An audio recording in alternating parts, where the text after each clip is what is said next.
Number one is only using cardio equipment. At the start, obviously the gym's a very scary place. You know, you go in, you see all these dudes smashing around weights, screaming, grunting, all fired up. 3, 4.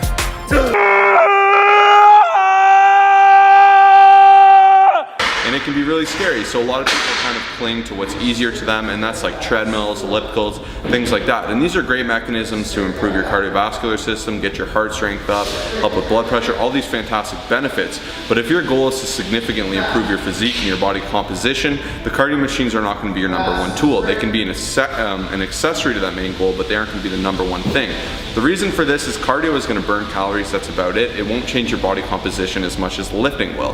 For instance, if I'm doing curls, I'm specifically working and challenging that specific muscle, that is the bicep. If I'm doing chest, I'm working on my chest, and we can actually shape and change our body composition, put on muscle, burn more calories throughout the day, and still get the benefits of that. And if you're just doing cardio, you're just kind of, you know, working on your output of calories and not so much changing that body comp, which is going to get you that physique benefit you want. And this is the number one reason a lot of people go when they're kind of skinny fat. They do a lot of cardio, that's about it. They don't work on their body composition or muscular strength, and because of that, they're completely just in this little loophole where they burn the calories, and usually it just causes people to eat more, and it's just this weird cyclical mechanism that just kind of makes you look kind of odd. Numero deux, as the French would say, is just not having a purpose for your workout. So when you went to school, usually you had classes, you had math, science, English, etc. You didn't just walk in, hop on a computer, go to Google, smack I'm feeling lucky, and just start learning about the world. You can learn that way, but it's going to be all over the place, and usually you need build up and development, and that's why even in the school system, you know, you have grades,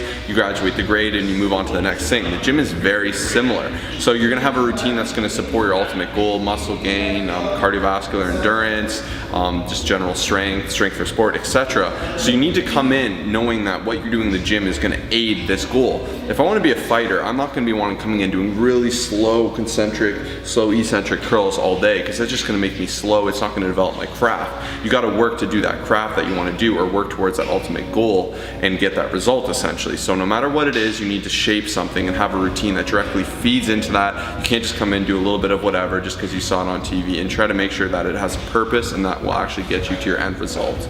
And number three, a lot of people don't have this, but you've got to have a preventative mindset. And this is a mistake I've made in the past, and I want to make sure you guys avoid making this huge mistake. So a couple years ago, I just always pressed, and I never worked on those smaller muscle groups. And these are extremely important. I see a lot of bros making the mistake. And what happened was, over time, my rotator cuff just started to give out. I dropped a dumbbell, and I just essentially hurt my shoulder. So you've got to really make sure you're focusing on these smaller muscle groups that you don't necessarily see. You know, you don't want to just always focus on the chest, the rotator cuff. You want to come in and make sure you're rolling out on a lacrosse ball, you know, for your glutes, you know, working on your hip flexors. And these are things that are going to help you out down the road and make sure that you're able to stay in the gym and progress accurately every single day. Number four, I strongly believe this is holding many people back from seeing the results they want. It's just going through the motions and not getting proper contractions and proper squeezes. Far too many times people are just doing every single exercise and they're just rushing through. It's like they're just trying to run out of the gym and just leave. Like, they're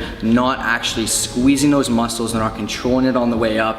And another thing is improper form, and this is just far too often people are doing, you know, every single exercise with like a hunchback, or just, you know, with way too much weight than they can handle. And that's why we have a excellent form guide that you can click, first link in the description, and this will help you go through all of those exercises and do it safely so you can stay in the gym and see better results. Number five, common mistake is not asking for help. I'm a firm believer that everyone does need some type of guidance, whether it's coaching or just someone to show them an exercise. And a lot of people in the gym actually aren't out to get you. We're here to help you. So if there's a personal trainer in the gym, or just someone who looks like they can show you an exercise or give you any tips that'll help you get to the next level, you know, by all means, make sure to ask them. And as well as, you know, hiring someone for a personal trainer or an online coach, don't be afraid to reach out. You know, we've got an excellent coaching service and we'd love to work with you guys. So click that first link in the description, or sorry, I believe it'll be the second link, and then join our program, because we would love to help every single one of you reach your goals. That's why we make these videos.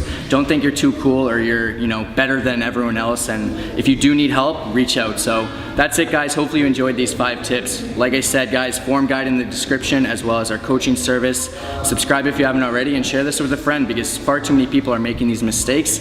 So yeah, that's it. We'll see you in the next video.